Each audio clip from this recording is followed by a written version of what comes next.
الحمد للہ وکفا وسلام علی عبادہ الذین اصطفى اما بعد فاعوذ باللہ من الشیطان الرجیم بسم اللہ الرحمن الرحیم والذین اذا انفقوا لم يسرفوا ولم يقتروا وكان بین ذلك قواما وقال رسول اللہ صلی اللہ علیہ وسلم اولم ولو بشات او کما قال علیہ الصلاۃ والسلام صدق اللہ العظیم وصدق رسولہ النبی الکریم ونحن علی ذلک من الشاہدین والشاکرین والحمد للہ رب العالمین۔ سامعین کرام، برادران ملت، اللہ رب العزت نے عباد الرحمن کا تذکرہ قرآن مقدس میں فرمایا۔ ان کی کئی صفات کا تذکرہ ہے۔ تمام صفات میں سے ایک صفت یہ بھی اللہ رب العزت نے ارشاد فرمائی ہے کہ وہ لوگ جب خرچہ کرتے ہیں تو اس میں اسراف نہیں کرتے اور بخل سے بھی کام نہیں لیتے، کمی نہیں کرتے، ضرورت سے کم نہیں خرچ کرتے، بلکہ ان کا کام خرچے میں اعتدال اور میانہ روی کے ساتھ ہوتا ہے۔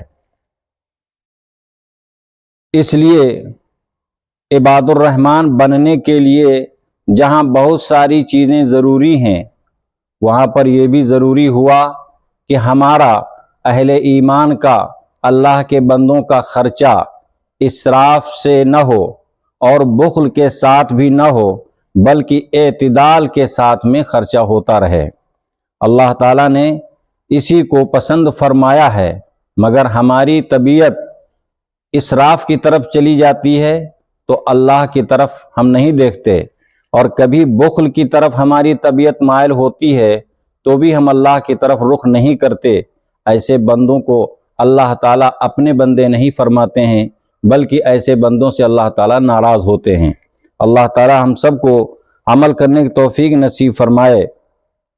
حضور اکرم صلی اللہ علیہ وسلم نے ایک دفعہ حضرت عبد الرحمن ابن عوف رضی اللہ تعالی عنہ کے بدن کے اوپر کچھ رنگ دیکھا تو پوچھا کہ یہ رنگ کیسا ہے؟ تو انہوں نے بتایا کہ میں نے شادی کی ہے۔ تو شادی کی اور حضور کو اطلاع نہیں تھی، یہ بھی ایک بہت بڑا سبق ہے۔ اللہ تعالیٰ سادگی کے ساتھ ہم سب کو شادی کے طریقے اختیار کرنے کی توفیق نصیب فرمائے۔ آپ نے فرمایا شادی کی ہے تو ولیمہ کر لینا، چاہے بکری ہی کا ولیمہ ہو۔ یہ جو ولیمہ آپ صلی اللہ علیہ وسلم نے ارشاد فرمایا کہ چاہے بکری ہی کا کر دینا، یہ ان کی حیثیت کے مطابق تھا، کیونکہ حضرت عبد الرحمن ابن عوف رضی اللہ عنہ بہت مالدار تھے، غنی تھے، صاحب ثروت تھے، اس لیے ان کے لیے بکری کا ذبح کر دینا کوئی مشکل نہیں تھا۔ اس لیے آپ نے فرمایا کہ چاہے بکری ہو لیکن ولیمہ کر دینا۔ اس میں بھی حضور اکرم صلی اللہ علیہ وسلم نے ولیمہ کا حکم دینے کے بعد اپنے اعمال سے، اپنے کردار سے اور اپنے طریقے سے ثابت کیا ہے کہ اعتدال کے ساتھ کام ہونا چاہیے۔ جہاں تک ولیمہ کے مسنون ہونے کی بات ہے تو بالاتفاق مستحب اور مسنون ہے، لیکن اعتدال یہاں پر بھی رہنا چاہیے، کیونکہ قرآن مقدس کا صریح حکم ہے، اور قرآن مقدس کے خلاف جانا اور پھر رسول کریم صلی اللہ علیہ وسلم کی ایک سنت کو بظاہر بغیر کسی قید کے پکڑ لینا، یہ اللہ والوں کا کام نہیں ہے۔ حضور اکرم صلی اللہ علیہ وسلم نے اپنے بھی ولیمے کیے ہیں، تو ماہ حضر کے اوپر اکتفا کیا۔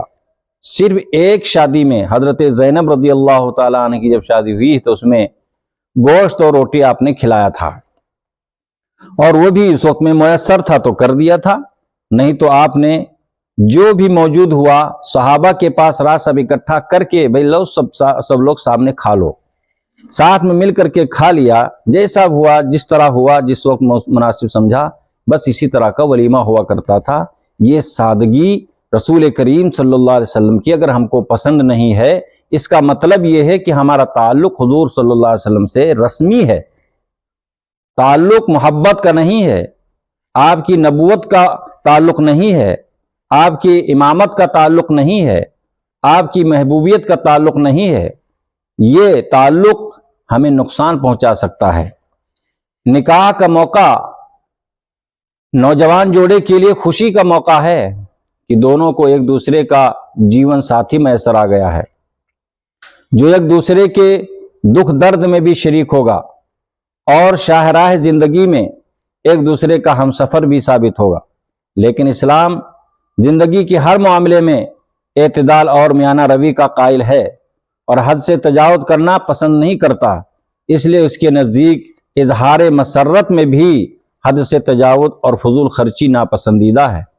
علاوہ ازیں تفاخر اور اظہار شان و شوکت بھی بری چیز ہے، اس لیے ولیمہ کو اعتدال کی راہ پر رکھا جائے اور ولیمہ کے اندر خاص طور پر ان باتوں کا خیال رکھا جائے۔ نمبر 1، ولیمہ میں حد سے زیادہ ہجوم اکٹھا نہ کیا جائے۔ نمبر 2، استطاعت سے زیادہ کئی کھانوں کا اہتمام نہ کیا جائے۔ نمبر 3، غربا کو دور نہ رکھا جائے، غربا کی شرکت سے اپنی بے عزتی نہ سمجھی جائے۔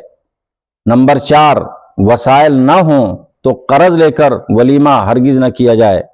نمبر 5، بے پردگی نہ ہونے پائے اور خاص طور پہ عورتوں کے سلسلے میں بہت محتاط رہنا چاہیے۔ اللہ تعالی ہم سب کو عمل کرنے کی توفیق نصیب فرمائے۔ وآخر دعوانا ان الحمد للہ رب العالمین۔